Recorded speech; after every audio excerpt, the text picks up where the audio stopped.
What do you want to start? What do you want to stop? And what do you want to continue? And this really set the pace for me to start this year intentionally. Right. Hey friend, welcome back to the Disrupting Burnout podcast, where we are giving you the strategies for pouring out purpose without continuing to live in the consequences of burnout. Listen, if you are new here, I'm Dr. Patrice Buckner-Jackson, but you can call me PBJ, and it's my honor to serve you. Friend, we're getting right into it because last week I introduced to you this idea of a rhythm reset. One of the reasons why you find yourself overwhelmed, you find yourself under burnout is because the rhythm of your life is so overwhelming and so anxious and so fast paced. You're going from one thing to another and you can barely keep your mind still where you are because you're already 10 paces ahead. Right? So you're trying to do one thing, but you're thinking about the next 15 things that have to be done. Friend, that constant barrage of demands and overwhelm and that thought stream is going to drive you to the depths of burnout. So in order to interrupt that process, I'm encouraging you to have a rhythm reset. Now, if you are not sure what I mean by rhythm reset, go back to last week's episode and make sure you watch that one so you can catch up. But in this episode, I want to talk you through what I did during and after my stop. So I shared with you last week that the first thing I had to do in order to reset my rhythm is stop. I had to pause because I couldn't even think clearly on what the next step should be. So it was time for a real stop, a real reset. And y'all, let me say this. I'm not talking vacation. All right. This was not let me go check out this place and that place and do this thing and that thing. I don't know about you, but sometimes I've come back from vacation exhausted. This was not vacation. This was intentional pause, stop, reset. So here are some of the things, and I got my phone, y'all, because I wanted to not forget some of these things. And y'all, when I was walking through this, I didn't have a name for it. I didn't know it was a rhythm reset. It was weeks in before I realized, oh, wow, I am setting the normal rhythm for my life. I'm resetting my baseline. It was weeks before I realized this will actually help me determine when I'm getting off track and what to come back to. So I wasn't doing this with the idea of this is the method I need to take. But afterwards and towards the end or doing this, I knew I needed to share it with you all. So I got my notes today. The first thing I want to encourage you to do, last week I told you how to stop. I want to encourage you to stop and feel. Let me tell you what I mean. For me, nothingness was not good. When I first went away for my sabbatical rest, I thought that sitting and doing nothing was what I needed. But what I found is the nothingness made space for anxious thoughts and overwhelm and considering, why am I doing this? Is everybody okay? Are they going to be mad? Right? And this is just me. Maybe you have conquered mindfulness and you're able to sit and do nothing and think nothing, but that's not where I am. So what I found is I had to stop, but I also had to feel. So here's some things that I added.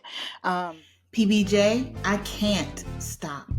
I don't have time to stop. If I stop, all of this falls apart. We're short-staffed. I don't have anybody that can take my place at work.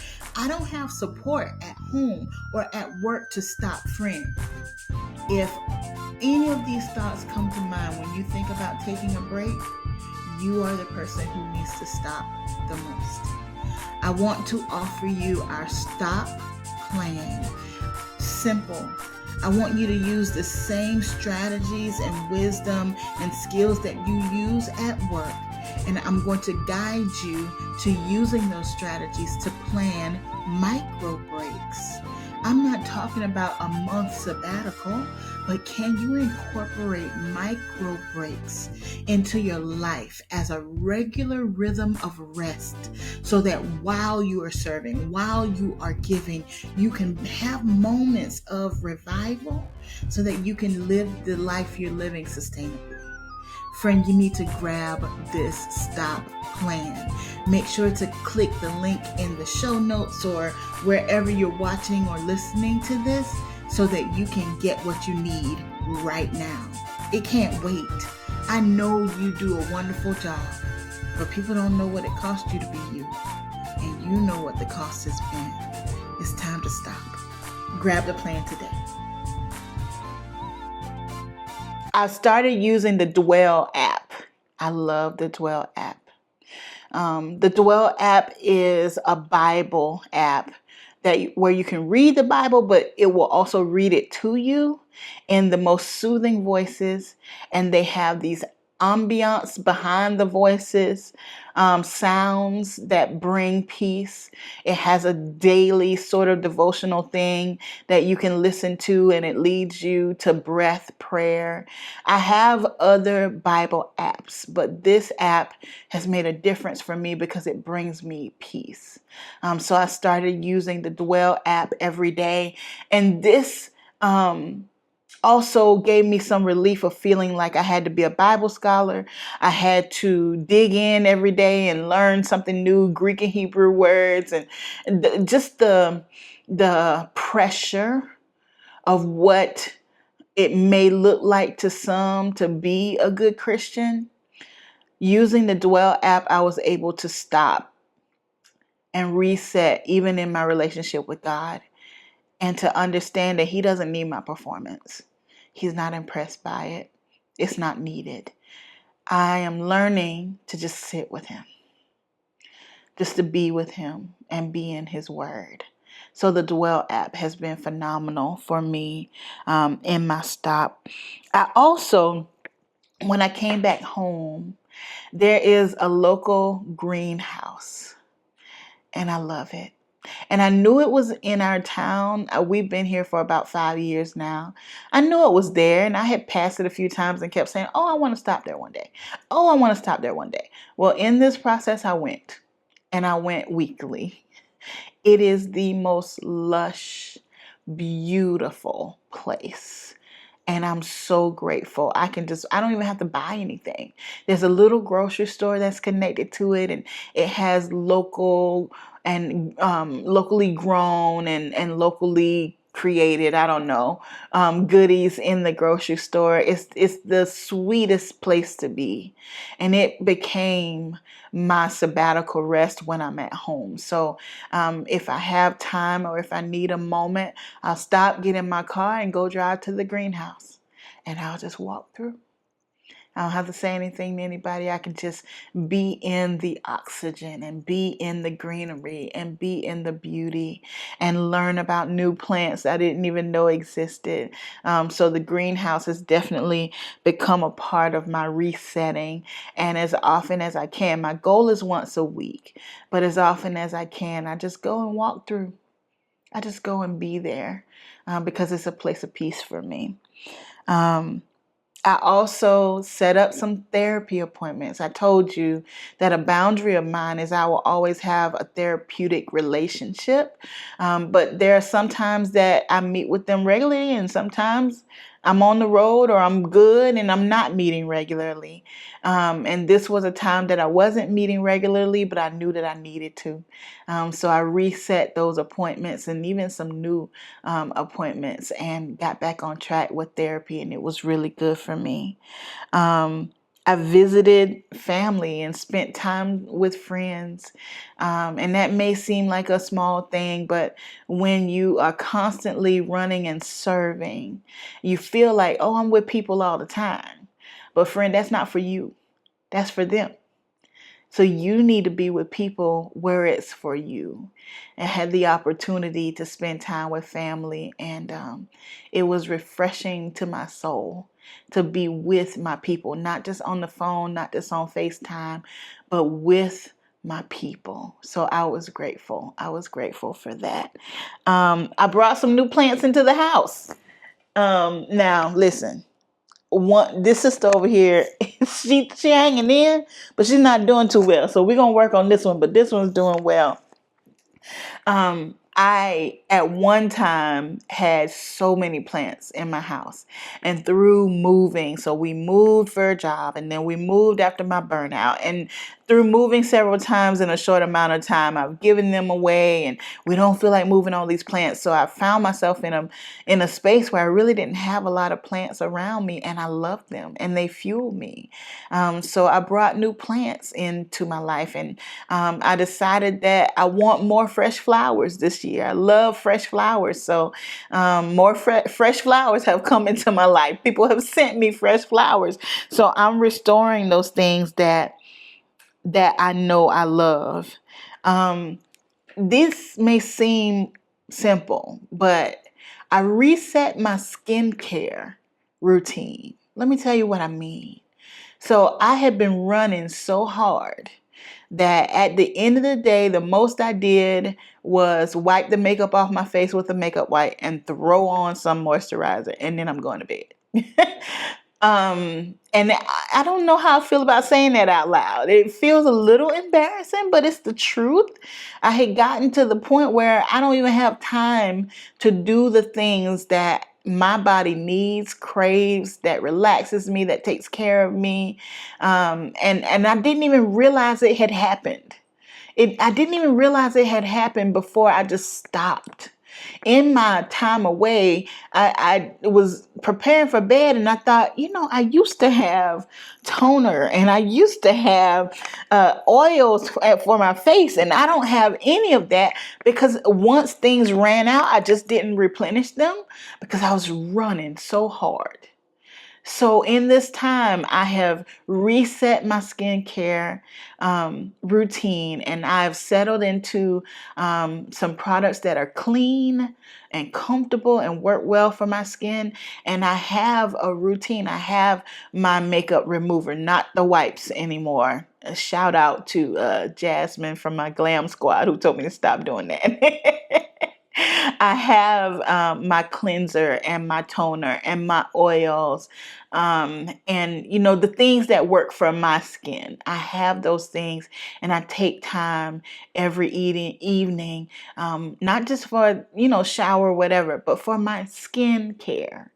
I have a wonderful, wonderful woman in my life who takes care of my pedicures. Lisa, you the bomb. Listen, Lisa is everything. Have y'all ever had a lay down pedicure?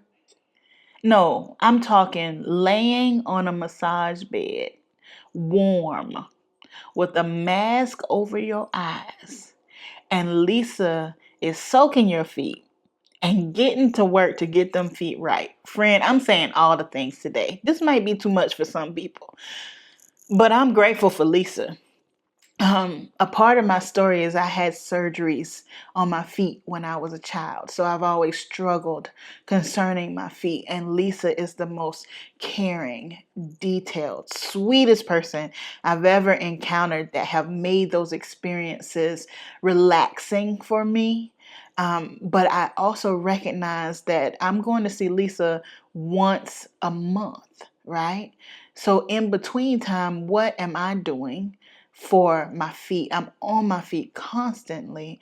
What am I doing to take care of them? So I reset some routines to take care of my feet in between time. So when I go to Lisa, she don't have to work as hard, but also I just feel better. I feel better. These are things, this is how you reset your rhythm, friend. What are those small things that mean something to you? It might be your hair care. It might be your meal prep. It might be how you move your body. It might be your meditation time, your quiet time. Friend, where is the low-hanging fruit? Y'all hear Bella? Y'all know she always got to make an appearance. Hey girl, they hear you. But where is the low-hanging fruit for what you can do right now to take care of your body and take care of yourself? So we're resetting our rhythm. I cleared some clutter. Oh my goodness. It was so good and so refreshing. And sometimes you just get into that mood and the whole house, everything's about to get it. Everything's about to get it. When I tell you, I went through closets and I went through pantries and I went through cabinets and I went through my office and every room in my house. Every room in my house got a declutter. Every single room, everything with a door. Everything with a door got a declutter up in here. And it has been so refreshing. And I find myself more able to think clearly because I don't have the clutter around me. And even when I say clutter, what's clutter to me might not be clutter to you. I am a very systematic person.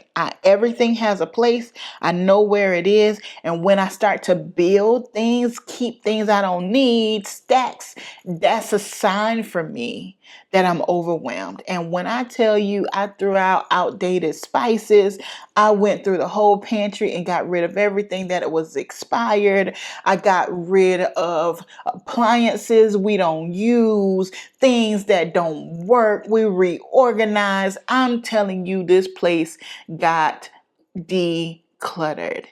And it has been so good to come home. It's been so good to be at home, to work from home. And I'm not overcrowded by things that I don't need. It's not just about the physical environment, but as you are cleaning up your physical environment, it also helps you mentally, spiritually, and emotionally.